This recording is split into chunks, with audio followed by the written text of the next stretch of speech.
आपका मेरे channel BBM line में हमेशा की तरह स्वागत है।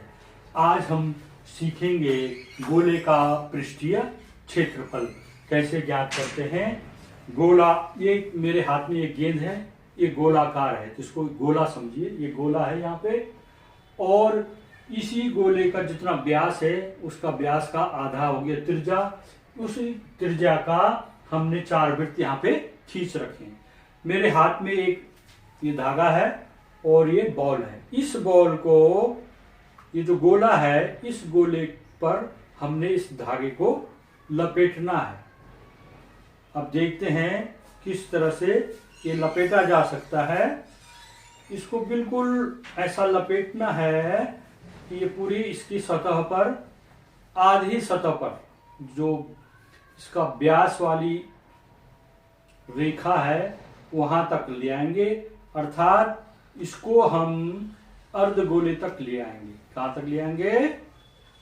अर्धगोले तक ऐसा करते हुए लाएंगे और इस तरह से ये हमने इसको लपेट देना है। ये क्यों लपेट रहे होंगे ये आपको बाद में पता चलेगा। ये लपेट दिया हमने इस तरह से, ये ठीक आधे हिस्से को इसने ढक दिया है। तो ये हो गया अर्धगोला। इसको अर्धगोले तक इसने इसको ढक दिया है। अब हम इसको हटा दें। इस धागे को, जो ये गेंद पर लपेटा है, इसको, इतना लंबा धागा हो गया ये, इससे हम ये जो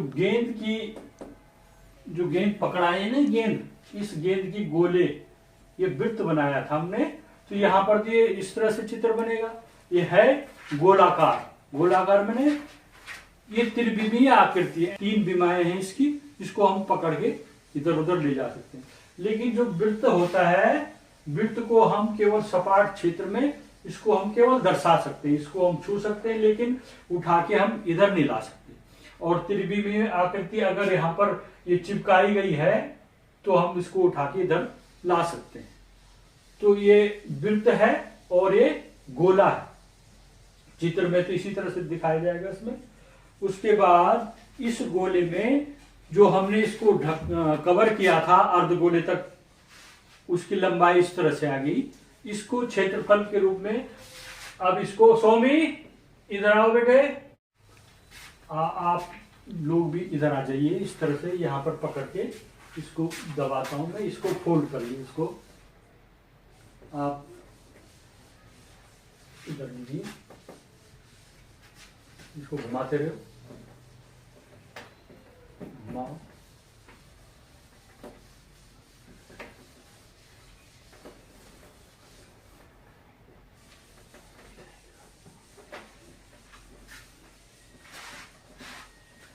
ये देखिए, ये इतने तक ये कवर हो गया है। इस पूरे वृत्त को इसने कवर कर दिया। अब इतना भाग बच गया। अब इस भाग से, ये जो बचा हुआ भाग है, इस भाग से हम इस वाले को कवर करते हैं। वैसे इसको अगर दोनों को मिला दिया जाए तो ये दोनों बराबर है। इसका मतलब ये इस वृत्त को भी कवर कर देगा, है कि नहीं? तो इसके 2 बराबर भाग हो गए।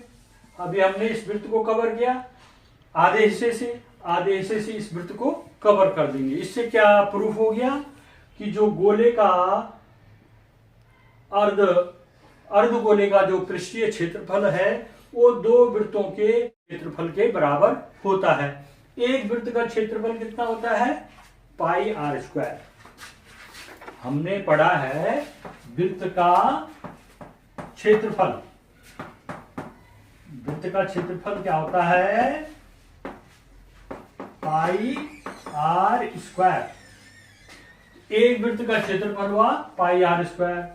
दूसरे वृत्त का क्षेत्रफल, 2 वृत्तों का क्षेत्रफल कितना होगा?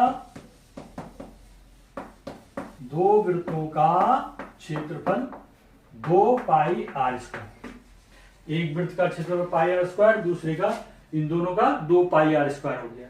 जो कि जो अर्धगोला है, अर्धगोले का पृष्ठीय क्षेत्रफल कितना हो जाएगा? अर्धगोले का पृष्ठीय क्षेत्रफल किसके बराबर है? दो वृत्तों के क्षेत्रफल के बराबर।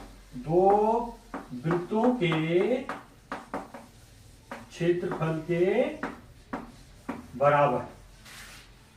तो इसका हो गया, दो वृत्तों का क्षेत्रफल क्या हुआ? 2πr²। अर्धगोले का पृष्ठीय क्षेत्रफल आया 2πr²। तो पूरे गोले का पृष्ठीय क्षेत्रफल क्या होगा? अर्थात गोले का पृष्ठीय क्षेत्रफल,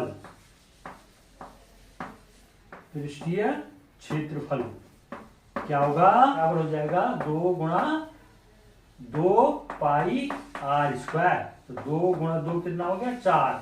4πr²। तो संपूर्ण गोले का पृष्ठीय क्षेत्रफल हो गया 4πr²। आपको हमेशा याद रहेगा, ये क्रियाकलाप एक्टिविटी से जो काम किए जाते हैं उसमें लंबा समय तो लगता है और हमारी पांचों इंद्रियां इसमें काम कर रही हैं, साइकोसोमेटिक।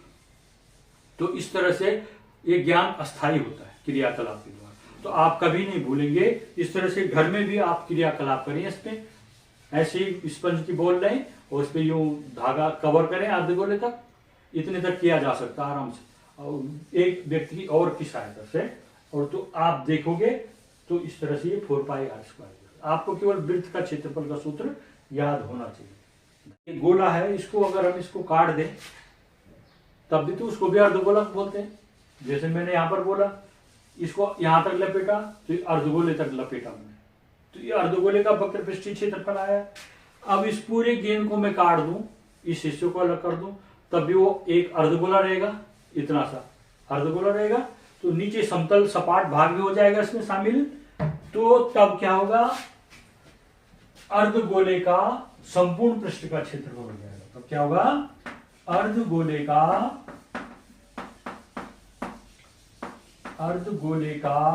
संपूर्ण पृष्ठ का क्षेत्रफल, अर्धगोले का संपूर्ण पृष्ठ का क्षेत्रफल। अर्धगोले का वक्र पृष्ठीय क्षेत्रफल, वक्र पृष्ठीय लिखा है यहाँ पर लिखा है संपूर्ण पृष्ठ। वक्र पृष्ठ और संपूर्ण पृष्ठ में क्या अंतर है? यहाँ पर ये तो वक्र पृष्ठ था, संपूर्ण पृष्ठ क्या हो जाएगा? ये हमने एक अर्धगोला लिया, इस तरह से होगा। कोई भी गेंद हमने काट दी, उसको रखा तो नीचे इधर एक सपाट भाग होगा, ऐसा वृत्ताकार भाग, एक वृत्तीय हो जाएगा। और दो वृत्तों का क्षेत्रफल ये है वक्र पृष्ठीय क्षेत्रफल। जो इसका वक्र पृष्ठीय क्षेत्रफल निकाला था वो 2πr² है। और इसके नीचे एक वृत्त और है, वो वृत्त इसी के बराबर होता, तीसरा वृत्त हो गया। तो कितना हो गया? 2 वृत्त हो गया, एक वृत्त हो गया, 3 वृत्त। तो 3 वृत्तों का क्षेत्रफल क्या होगा? 3πr²। अर्धगोले का वक्र पृष्ठीय क्षेत्रफल 2πr², अर्धगोले का संपूर्ण पृष्ठीय क्षेत्रफल 3πr², और गोले का संपूर्ण पृष्ठीय क्षेत्रफल बोलो चाहे वक्र पृष्ठीय क्षेत्रफल बोलो, वो है 4πr²। तो ये तो याद करने के लिए भी बहुत सरल है। एक में 2 लगा देना 2πr², दूसरे वाले में 3 लगा देना 3πr², और संपूर्ण गोले वाले में लगा देना 4, 2 3 4 4πr²। ये कितना सरल है याद करने के लिए भी। और ये तीनों सूत्र आपको हमेशा याद रहेंगे।